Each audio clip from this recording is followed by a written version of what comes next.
This is so good. You made all that. I just watched. That's all I did. Also, the zoodles are fire. I was a little nervous. I was like, I like carbs. So I mean, clearly, somebody built by carbs. Right. Zoodles. Hello, everyone. It's another holiday cooking video with me. I know.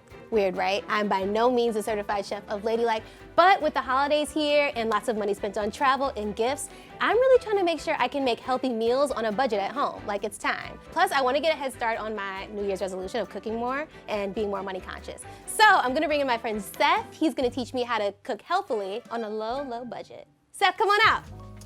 Hey. Hi. What's going on? How are you? I'm great. How are you? I'm good. Thank you for coming and helping me. Thank you for having me. So I don't cook that much, and I do spend a lot of money eating out. It adds up, you know? So how did you get started with cooking? Like, how do you know how to cook on a budget? I've always been in the kitchen with my mom, my grandma. I have that classic story, but I got really serious about it after college when I started watching a bunch of like food, related television, and I started reading recipes and like cookbooks and things like that. And then I was broke. Yeah. So I had to find a way that I could feed myself, still eat really good, but also, eat healthy. So you're self-taught? I am self-taught. Very cool. No culinary school, no nothing. I came from the school of Food Network. Wow, that is tight. So we're trying to learn basically like cooking for broke. Like Yes. when you have a really small budget, but you still want to eat healthily and cook really good, delicious meals. Yeah. So what are we going to be making today? We're gonna be making Thai peanut zoodles, not noodles, but zoodles with seared salmon. I've heard the term zoodles quite a bit. It's just zucchini noodles. That's all it is. They knocked off the end, put a Z on the front of it. That's all it is. You use a veggie spiralizer and they just take on the shape of noodles. Very, very affordable in the grocery store. Even the spiralizer itself, you can find one for $5 at Target or something like that. Perfect. So you just take the zucchini, you put it in the veggie spiralizer, and then you have zoodles. They're noodles, but with the Z. And they're veggies. Okay, cool. So you have pre-chopped a few of our items I have. just for time's sake. But I want to put you to work as well. Honestly, chopping is like not my favorite. I have nails. I'm not the most like steady with my hand, but It's okay. I'll have you do something very simple. So this is dill, a great herb to pair with like fish and different things like this. So I'll just have you chop up a little dill. I don't think I've ever chopped fresh dill. So I'm gonna give you a little trick. Yes. So take your finger and hold your knuckle out. You can protect your fingers. Like that. Okay, so that's more than enough. Let's take that and just chop it a little finer. Gather it all. Yeah. I'm gonna just microplane some fresh garlic. And all that means is grate. That way the garlic is nice and broken down, so when we put it in the sauce later, it'll be well incorporated. So now it's like a paste. See, anytime I've ever tried to chop up fresh garlic, I'm literally chopping it like with a knife, like. Well, you can do that. You can mince it up really fine, but a microplane is more accurate. And you get like much smaller pieces. I'm just gonna grate 3 cloves of garlic because they're pretty big. So for the dish that we're gonna cook today, how many servings does it make? So this will make us 2 servings. Okay. If we had more fish, we could probably make a table of 10. I'm gonna take the same microplane that we have and then grate some ginger. Ginger is a little more fibrous than garlic, so you're just really gonna have to use some elbow grease. So all of the ingredients that we have on the table right now are zoodles, like we said. We have salmon, which is my favorite fish. Like, It is? I stand salmon. But I don't make it that much because I always feel like when I'm going to the grocery store, I spend like $20 on just like a little bit of salmon. See, not only am I a cook, but I'm also a myth buster. It can be expensive if you buy it behind the butcher's counter. That's when you got money. I guess I thought I had money and then I'd be broke. But if you go to the frozen food section and you buy the salmon fillets, those are much more affordable. They're usually a fraction of the cost of fresh salmon that you would buy behind the butcher's counter, especially for dishes like this where salmon doesn't necessarily have to be the star of the dish. You can buy the frozen fillets and those are just as good. Little quick tip. Wow, okay, good to know. Yeah. We have red cabbage, carrots. Is that Yes, cilantro? it is. What is this? Scallions. Scallion. Or green onions. Oh, Same thing. that's another word Same for thing. green Yes, onions? there are a million words for everything. You know what I was thinking of? Scallops. Scallop, Which different is things. Veggies and shellfish, very, very different things. Noted. And then lots of spices and seasonings. And Yeah, so this is for the sauce. So we have coconut milk, we have red pepper flakes, brown sugar, white sugar, salt, oyster sauce, fish sauce, soy sauce, olive oil, peanut butter, chili garlic paste. Okay, so we've got all of our chopping done. Everything's pre-prepped, so we can go straight into the dish now if you're ready. I'm ready. All right. Let's do it. Okay. We're gonna get started with the sauce first. Okay. I know you said you don't cook very often, so I'm just gonna walk you through the steps. One of the most important aspects of cooking is just making sure that everything is prepped. We have a nice table with everything laid out. Now all we have to do is add some heat to it. Ooh, That's yes. it. Yeah, let's switch places. Okay, cool. And I'll do the sauce. We're gonna be making a Thai peanut sauce. Most of the ingredients is stuff that you already have laying around the house, that half jar of peanut butter that you've had for 6 months that you haven't touched, some soy sauce packets, like things like that. Affordability, affordability, affordability. So we're gonna start off with that half jar of peanut butter. Okay. I like to use natural, but if you have like the creamy, regular kind, like it's fine. It's not gonna make that much of a difference. What about crunchy? Crunchy is fine if Okay. you like that kind of texture. So we're gonna put about a cup of that peanut butter. I mean, you're just so advanced and you just eyeball a cup. Like, you don't need a measuring cup for Look this. at her hyping me up. I've made this dish a million times, so I know how much of this, how much of that. Then we have some beautiful, fragrant coconut milk that we're gonna use. Okay, so So- this is probably something I would have to like go out and buy. If you go to the grocery store, it's not very expensive, maybe $1 a can or something perfect. like that. So we're gonna put equal parts coconut milk and peanut butter in there, so about a cup of each. I'm gonna follow that up with a little water, about the same amount, a cup. Then we have our garlic that we grated up earlier. We're gonna add all that. That was about 3 garlic cloves that we did earlier. So then we're gonna move over to our grated ginger. Okay. It's a little sticky. That's about a tablespoon.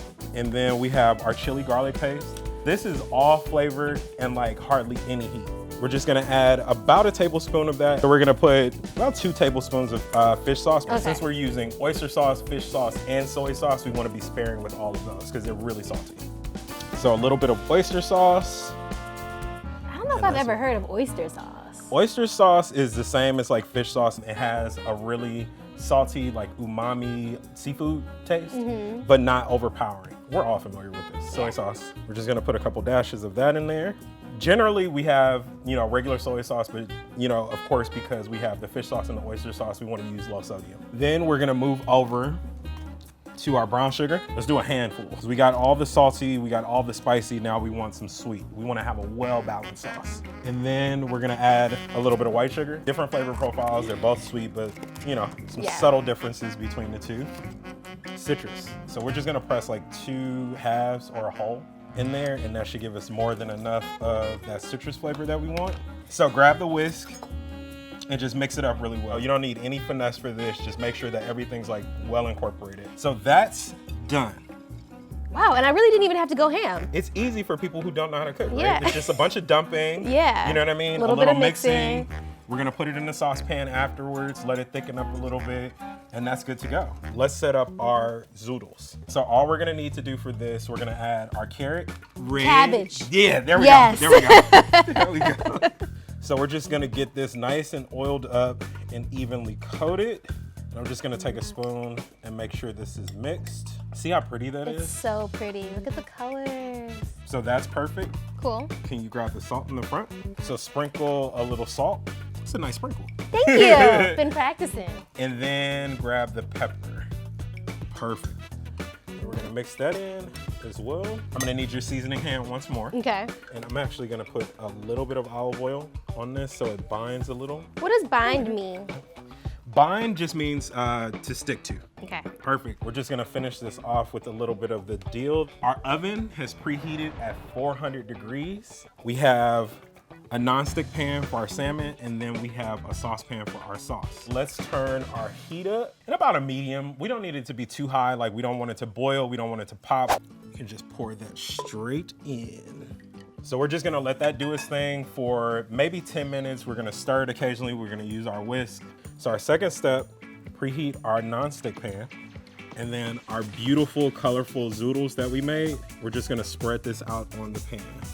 And you wanna try to lay them in one very thin layer. So let's go ahead and throw this in our oven. And it's gonna stay in there for about 7 to 10 minutes because we have like a warm sauce and because we have hot salmon. It'll continue cooking the noodles as it sits in the sauce and as it sits below the salmon itself. I'm gonna just use my phone alarm. Add some olive oil to our pan.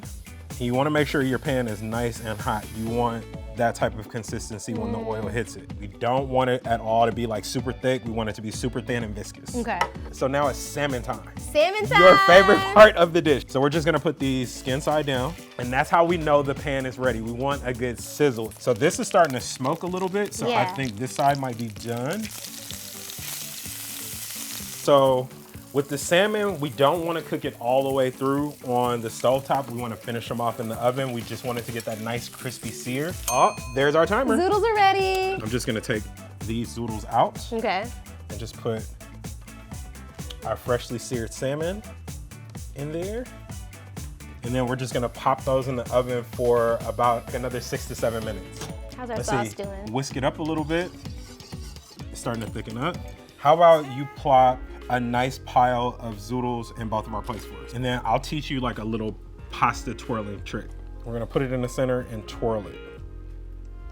That's how you get those nice like fancy pasta piles. Our sauce has been cooking for about 10 minutes now, so we can go ahead and turn the flame off. Okay, salmon's ready. Timing. Perfect. Let's get these perfectly cooked salmon fillets on. You don't just like put the chop whole it up or fillet on. anything?